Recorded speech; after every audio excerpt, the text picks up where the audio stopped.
La question courante est de savoir comment être délivré de sa vie propre.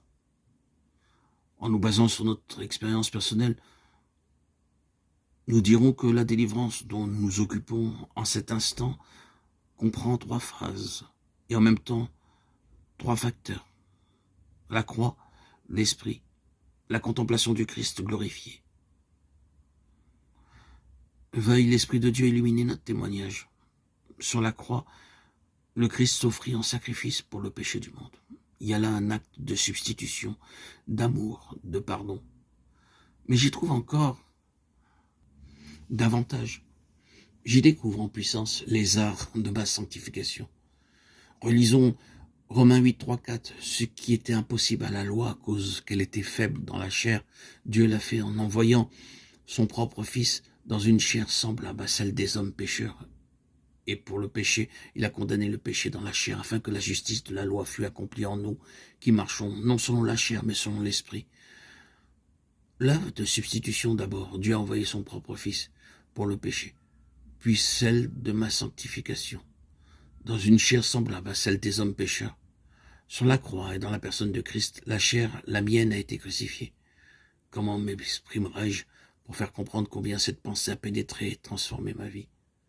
Après la découverte de Jésus, mon sacrifice, ce qui influença le plus mon existence fut de discerner dans le Sauveur, sans péché, mourant sur la croix, l'effigie de mon moi pécheur, y mourant avec lui.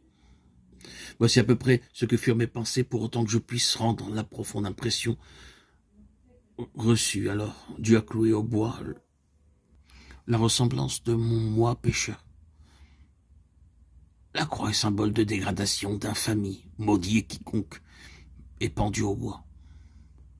Si Dieu a passé un décret de malédiction sur une chair semblable à la mienne, bien qu'elle fût sans péché, combien plus doit-il lui sembler au Dieu que je chérisse ce moi pécheur, que je le développe et en fasse le centre de ma vie. Oh, croix bénie, au pied de la croix de mon Sauveur, je compris que Christ et moi, nous sommes un. En lui, je suis pendu au bois.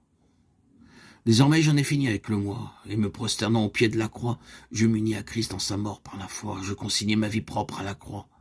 Ce fut comme si je prenais le moi avec ses ambitions, ses désirs, ses aspirations vers la perfection, sa corruption, sa versatilité, son esprit de critique, son manque de charité, et que je l'y clouais vraiment. Je pris le misérable et lui dis, tu es maudit, tu mourras. Mon Dieu t'a cloué au bois. Viens, tu viendras. J'ai décidé la chose et de toute la force de ma volonté, de toute la puissance de ma foi, tu mourras sur la croix. Cet instant de ma vie fut décisif. Depuis, j'ai constamment crucifié le moi. La mort du Christ m'en sépare à jamais. Souvenez-vous de ce passage de l'Épître aux Galates. Ceux qui sont à Christ ont crucifié la chair et ses convoitises. Le temps employé dans l'original est l'aoriste, l'action continue. Ils ont crucifié. Ils crucifient. Vous me direz peut-être, pardon monsieur, mais vraiment, il me serait impossible de vivre de la sorte. À tout instant, je me demanderais si le moi ne se glisse pas ici ou là. Cette constante analyse de mes sentiments, cette crainte du moi me paralyserait. Ce que vous dites est loin d'être simple. Eh bien, je vous attendais là, mon ami. Autrefois, je pensais comme vous. Mais ici, l'Esprit de Dieu intervient en nous. Et j'arrive à mon second point. Si par l'Esprit vous faites mourir les œuvres de la chair, vous vivrez. L'Esprit a des désirs opposés à ceux de la chair.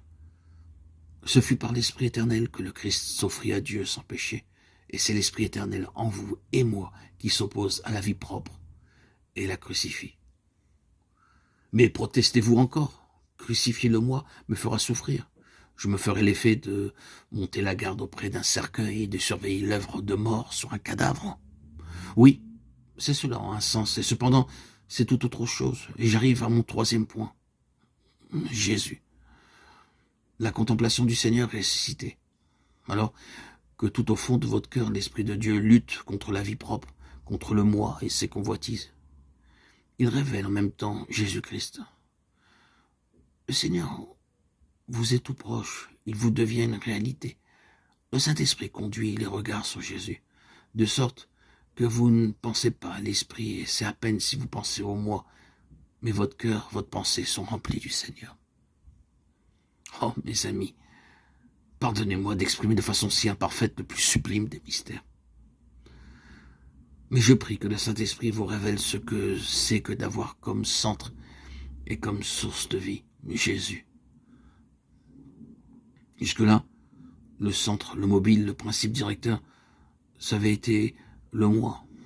Ah, qu'il soit maudit ce moi, qu'il soit crucifié ce malfaiteur, ce Barabbas.